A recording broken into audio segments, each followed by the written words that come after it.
Assalamualaikum warahmatullahi wabarakatuh anak-anak. Halo ya anak-anak, hari ini kita akan berkunjung ke Museum Kota Langsa. Untuk pengenalannya, terdapat beberapa peninggalan sejarah. Di antaranya adalah Museum Kota Langsa yang dulu dikenal sebagai Balai Juang. Museum Kota Langsa diresmikan oleh Wali Kota Langsa pada tanggal 22 Januari 2019. Sebelumnya, museum ini dijadikan sebagai kantor pencetakan uang. Terdapat 2 lantai yang ada di dalam gedung museum.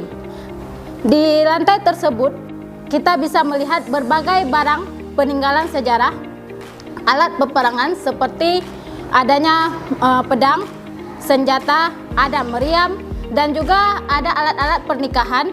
Di situ ada pakaian tradisional, ada tikadu kalau bahasa Acehnya.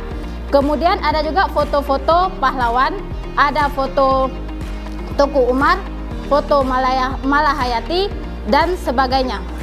Juga di dalam gedung tersebut ada naskah kuno dan juga alat-alat dapur dan sebagainya.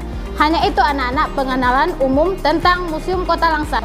Untuk lebih jelasnya, jika ada kesempatan waktu, kita bisa mengunjungi Museum Kota Langsa yang terletak di perkotaan Kota Langsa. Terima kasih.